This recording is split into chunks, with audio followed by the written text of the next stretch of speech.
My dad used to sing in a mosque. I was aware of Islam. I grew up in a Hindu family. I was aware of that.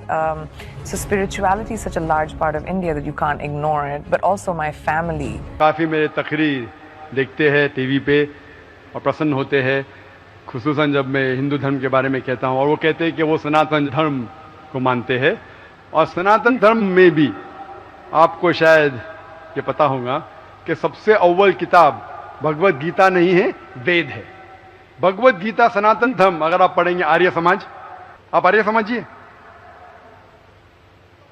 सनातन धर्म में बहुत से किस्म है। आपको ISKCON से मैं इस्कॉन, बिल्कुल इस्कॉन, हरे रामा हरे कृष्णा, इस्कॉन। ठीक है, तो इस्कॉन का तस्करा करता हूं। मैं गया था एक बार कलकत्ता में, और कलकत्ता में तकरीर थी मेरी। उस वक्त बारिश आती है, बारिश तो हो गई, लेकिन मेरे साथ आने वाले थे इस्कॉन के हेड कलकत्ता के।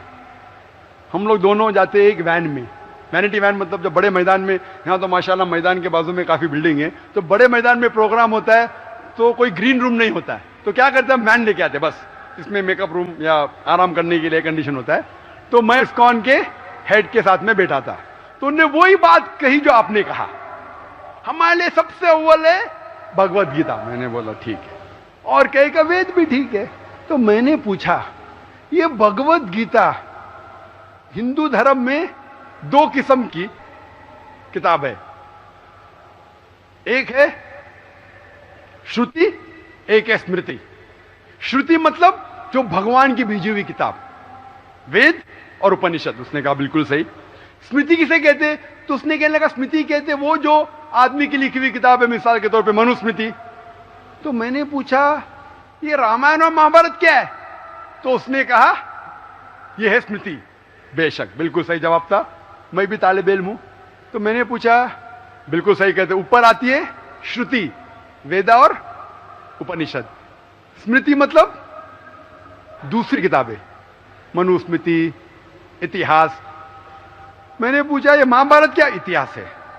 तो मैंने उससे पूछा, गुरुजी ये बात मेरे इल्म के हिसाब से भगवत गीता एक हिस्सा है महाभारत का, 18 चैप्टर का, सही है? अरे बिल्कुल सही है, आप बहुत इल्म रखते। मैंने बेशक। तो जब भगवत गीता महाभारत का हिस्सा है तो महाभारत स्मृति है क्या श्रुति है? चुप बैठे, स्मृति है बोला। तो स्मृति ऊपर क्या नीचे? तो बोले हाँ आपके पास इल्म है ना, इसलिए आप जानते हैं।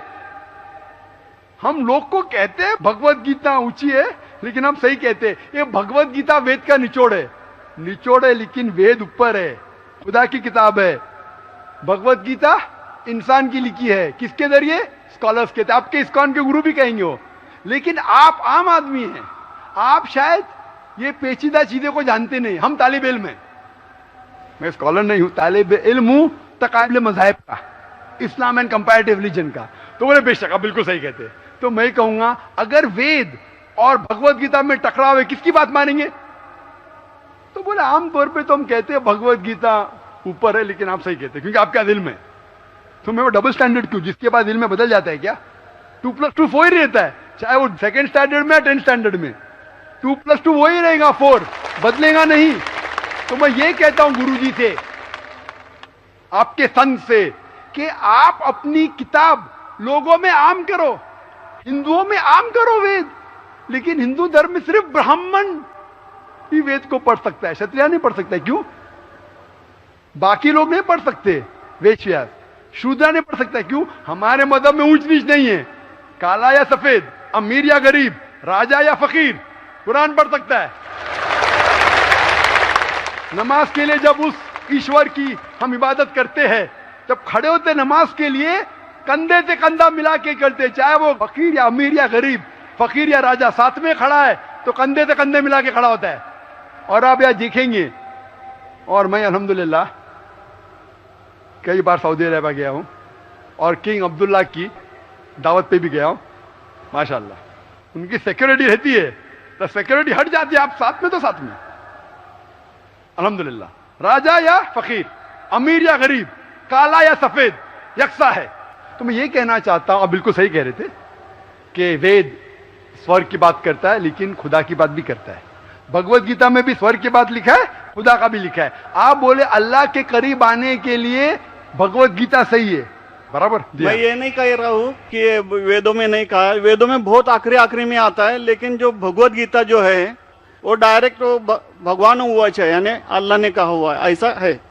तो इसके लिए अभी वेद तो संस्कृत में है, वो पढ़ नहीं सकते, लेकिन जो भगवत गीता है वो बहुत सारी इसमें ट्रांसलेशन हो गई है। और जो भगवत गीता है बहुत सारे आदमी ने यानी लिखी हुई है, करीबन 200-300 लोगों ने लिखी है अपने अपने हिसाब से। हाँ, बिल्कुल सही कहा। लेकिन इस्कॉन का जो गीता है भगवत गीता वो गुरु परंपरा में है, वो भी आदमी है, एज इट इज लिखा हुआ है, यानी वो परंपरा में अगर गया तो वो कृष्ण तक गया, यानी जिसने जो कहा है वो एज इट इज है, इसके लिए उसका लिखा हुआ as it is Bhagavad Gita. आपके स्वामी प्रभुपदा, बराबर, यस बराबर हुआ, स्वामी प्रभुपदा। प्रभुपदा इंसानी थे ना? हाँ, इंसानी थे ना, मैं किधर ना बोल रहा हूँ। ये हमारा कुरान जो है ना, डायरेक्ट अल्लाह की तरफ से, तो ना मोहम्मद सल्लल्लाहु अलैहि वसल्लम ने लिखा है। वही बोल हम लोग ने ये कुरान जो है डायरेक्ट अल्लाह की नाजिल हूबहू। इसलिए जितने भी दिगर मज़ाहिब की किताब है, जैसे वक्त जाने लगे बदलते गए। आप बिल्कुल सही कहते, 300 किस्म की किताब है, बाइबल सैकड़ों किस्म, हमारे IRF में 200 किस्म की बाइबल है। आप किस में मानेंगे? कुरान आप लो, कोई भी कुरान लो, इंडिया में, अमेरिका में, यूके में, हिंदुस्तान में, पूना में, हूबहू वही है। एक लफ्ज की बात दूर रही, आ की मात्रा, ई की मात्रा, जबर जेर पेश, वो भी फर्क नहीं है, फत्ता दम्मा कसरा में भी फर्क नहीं है। ओरिजिनल कुरान में तो फत्ता दम्मा कसरा था नहीं, लेकिन आज जब हम पढ़ते हैं माशाअल्लाह। तो मैं ये कहना चाहता हूं, जितनी भी किताबें पहले आई, आज भी आप बिल्कुल सही कहते हैं, भगवत गीता वेद का निचोड़ है। लेकिन जब निचोड़ होता है वो असली फल से कॉन्ट्रडिक्ट करे तो फल और अहम है। मैं बिल्कुल मानता हूं, स्वामी प्रभुपदा मानते हैं कि भगवत गीता क्या है, वेद का निचोड़ है। और वो कहते हैं, मैं भी पढ़ चुका हूं, आपकी Bhagavad Gita as it is पढ़ चुका हूं, उसमें ही लिखा, उसका ही ट्रांसलेशन था। भगवत गीता अध्याय नंबर 7 श्लोका नंबर 20 में, जो कोई दुनियादारी के पीछे भागता है वो गलत खुदाओं के पीछे भागता है। आपकी भगवत गीता में लिखा है एज इट इज में, और उसका अगर प्रीफेस पढ़ेंगे उसमें लिखा है कि ये जो वेद है वो गाय है, भोज से गाय है, और कृष्ण क्या है, दूध निकालने वाला इंसान, और दूध क्या है, भगवत गीता है। सही कह रहा हूं कि नहीं? प्रीफेस में लिखे है। कौन कहता है? आपके स्वामी प्रभुपदा। मुझे उसका ट्रांसलेशन पसंद है। अक्सर हमारे वहां भी माशाअल्लाह 50 से ज्यादा भगवत गीता है। मैं लेकिन स्वामी प्रभुपदा की गीता को पसंद करता हूं, अच्छी गीता है, इसीलिए मैं प्रीफेस कह रहा हूं। लेकिन उसमें भी लिखा हुआ है, उसके अंदर भी वो निचोड़े वेद का निचोड़ है। लेकिन निचोड़ मतलब नहीं कि असल फल को गाय को छोड़ देंगे, गाय चले जाएंगी तो दूध क्या करेंगे आप? गाय रहेंगी तो दूध मिलते रहेगा ना। दूध को लेंगे, गाय को मार देंगे, दूध आपका खत्म हो जाएगा। भाई गाय को जिंदा रखो, रोज दूध लो, बराबर के नहीं? दूसरे बच्चे पैदा करेंगे गाय, लेकिन तो गाय को मत छोड़िए। इससे हमें पता लगता है, उसमें लिखा हुआ है, आपके वेद में लिखा हुआ है कि और एक पैगंबर आने वाला है। आपकी भगवत गीता में लिखा है चैप्टर नंबर 4 में वर्ष नंबर 7 से 8 में, यदा यदा धर्मस्य, यानी युग युग में जब भी परेशानी आएंगी इस धरती पे तो मैं एक रूप हासिल करूंगा, अवतार। अवतार की सही मानी आपको मिलेगा वेद से। उसमें पता चलता है जिसे हम कहते हैं पैगंबर, आखिरी पैगंबर, आखिरी अवतार कौन है? कल के अवतार। अगर आप भगवत गीता में मानते, अगर आप वेद में मानते, आपको आखिरी अवतार, कल के अवतार में मानना ही पड़ेगा, फिर ही आप कह सकते मैं असल भक्त हूं भगवत गीता का। वो तो है ही, आपने जो बताया कल के अवतार तो आने वाला तो ही है, मानते कल के लास्ट अवतार में आने वाला है। आ चुका है। और उसमें लिखा था कल के अवतार की मां के नाम क्या है? सुमति। सुमति की मानी अमन, अरबी में कहते हैं आमिना। मोहम्मद सल्लल्लाहु अलैहि वसल्लम के वालदा का नाम था आमिना। उसमें लिखा है कल के अवतार, चैप्टर नंबर, अभी हवाला भी दे रहा हूं मैं, टाइम मिल रहा है ना। कल के अवतार चैप्टर नंबर 2 वर्ष नंबर 5 श्लोक नंबर 5, 7, 9, 11, 15। इसमें लिखा है कि उसके वालिद का नाम है विष्णु यास। विष्णु यास मतलब खुदा का बंदा, अरबी में तर्जुमा करेंगे अब्दुल्ला। मोहम्मद सल्लल्लाहु अलैहि वसल्लम के वालिद का नाम था अब्दुल्ला। उसमें लिखा है वो ऐसी जगह में पैदा होंगे जो अमन की जगह है। हम मानते हैं कि मक्का एक अमन की जगह है। उसमें लिखा है कि वो उस फैमिली में पैदा होंगे जो उस इलाके के अमीर होंगे। हम जानते हैं कि कुरैश के फैमिली में पैदा हुए थे मोहम्मद सल्लल्लाहु अलैहि वसल्लम। उसमें लिखा है कि वो 12वीं तारीख माधव के दिन पे पैदा होंगे। वो 12वीं रब्बी अव्वल मोहम्मद सल्लल्लाहु अलैहि वसल्लम पैदा है। आगे आप पढ़ेंगे वेद में लिखा है कि उसके 4 करीब दोस्त थे, जिसका मैं जिक्र किया हूं। 4 करीब दोस्त मोहम्मद सल्लल्लाहु अलैहि वसल्लम के थे, जो हजरत अबू बकर, हजरत उमर, हजरत उस्मान, हजरत अली। मैं अल्लाह भी पिलुद्दमौल, अल्लाह ताला की रहमत सब पे हो।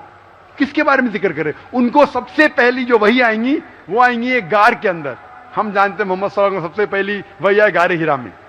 फिर वो करेंगे हिजरत, नॉर्थ की तरफ फिर से वापस आएंगे। मोहम्मद सल्लल्लाहु अलैहि वसल्लम हिजरत की मदीना जो नॉर्थ के ऊपर है, फिर से वापस आए। मैं तो 1 घंटा सिर्फ तस्करा कर सकता हूं। मोहम्मद सल्लल्लाहु अलैहि वसल्लम हिंदू धर्म में वक्त नहीं है। मैं ये पूछना चाहता हूं, आप मानते क्या इस कल के अवतार में? आप मानते मोहम्मद सल्लल्लाहु अलैहि वसल्लम आखिरी पैगंबर है? मैं तो कुरान 3 बार पढ़ा हूँ साहब, मैं तो मानता हूँ कुरान को, वो बात नहीं है। मानना सिर्फ जरूरी नहीं, अमल करना जरूरी है। मैं कहूंगा मैं खुदा को मानता हूं, खुदा की बात पे अमल ना करता हूं तो बेकार है। मैं कहता हूं मैं मेरे वालिद से बहुत मोहब्बत करता हूं, वालिद की बेइज्जती करता हूं, वालिद की बात नहीं मानता हूं, वालिद से बदतमीजी करता हूं, तो क्या फायदा? आप समझ रहे ना?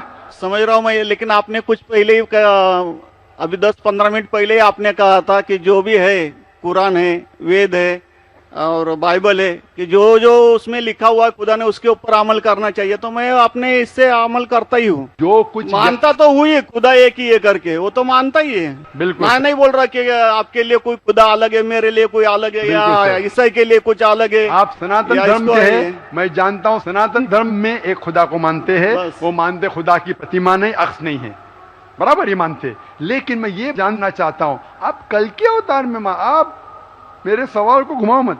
मैं जानता हूं, नहीं है मैं ये जानता हूं, सनातन धर्म के बारे में जानता हूं। पहले स्टेज में आप पास कर चुके, एक खुदा में मानते, बिल्कुल सही। मैं ये बात जानना चाहता हूं कि उस खुदा के अवतार पैगंबर, आखिरी पैगंबर में आप मानते हैं क्या नहीं? मोहम्मद सल्लल्लाहु अलैहि वसल्लम, ये मेरा सवाल है। यानी मोहम्मद पैगंबर को आप मानते कि वो आखिरी पैगंबर थे क्या नहीं मानते? वो तो मानता हूँ मैं, मुझे मालूम है ना मोहम्मद पैगंबर आखिरी थे, मोहम्मदन। वो तो मानता ही हूँ। मोहम्मदन मैंने आपके लिए, सबके लिए है ना। बिल्कुल सही। तो कोई धर्म, कोई एक मजहब का थोड़ी रहता है गुरु, तो सबके रहता है। वो एक मजहब का थोड़ी गुरु रहता है कि वो एक मजहब के लिए, वो सब मजहब के लिए गुरु रहता, तो मानता ही मैं उसको। बिल्कुल सही। लेकिन ये कहना कि सब मजहब यकसा है हूबहू, ये सही नहीं। यकसानियत है, इसीलिए मैंने कहा यकसानियत पे अमल करो। आप बोलेंगे मैं सब हिंदू चीज पे अमल करूंगा, कई हिंदू जाते बुत परस्ती करने के लिए, आप नहीं करते, अच्छी बात है, अल्हम्दुलिल्लाह, इसीलिए मैं आपको कांग्रेचुलेट करता हूं। आप बुत परस्ती नहीं करते, मैं आपको कांग्रेचुलेट करता हूं। मैं कांग्रेचुलेट करता हूं क्योंकि सनातन धर्म बुत परस्ती नहीं करता है। अल्हम्दुलिल्लाह सुम्मा अल्हम्दुलिल्लाह, आप आधे इम्तिहान में सफलता पा गए। अभी ये पूछता हूं मैं, जैसे आपने कहा, आप अगर मोहम्मद सल्लल्लाहु अलैहि वसल्लम को आखिरी पैगंबर मानते हैं तो उसके पैगाम पे अमल करना जरूरी है। सिर्फ पैगाम को पढ़ना जरूरी नहीं, पैगाम पे अमल करना जरूरी है। अगर मैं कहता हूं मानता हूं लेकिन अमल नहीं करता तो कोई फायदा नहीं। तो ये होता है कि अपने मन से खुदा की बात, जो आखिरी पैगाम है कुरान शरीफ, और आखिरी पैगंबर मोहम्मद सल्लल्लाहु अलैहि वसल्लम में मानना जरूरी है। फिर ही आप सही तरीके से मजहब को पहचान सकेंगे। Hope that answers the question. नहीं, थैंक यू। कुछ बोलेंगे आपको? मुझे ये कहना चाहिए था, अभी आप बोल रहे थे अमल करना चाहिए, अमल करना चाहिए, तो मैं मोमिन बनने का पूरा कोशिश किया, क्योंकि मैं वो मोमिन का क्या रहता है वो 3-4 इसमें सुन चुका हूँ। मोमिन का क्या रहता है?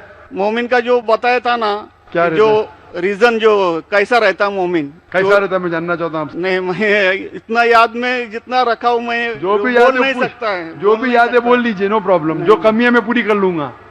नहीं नहीं यार, जान लीजिए, अगर दूसरे को भी क्वेश्चन पूछना है, मैं आपसे मोहब्बत करता हूँ, मैं आपको पर्सनली मिलता हूँ बाद में। अच्छा, बाद में मिलेंगे स्टेज के बाद इंशाल्लाह। ठीक है, हरे कृष्णा।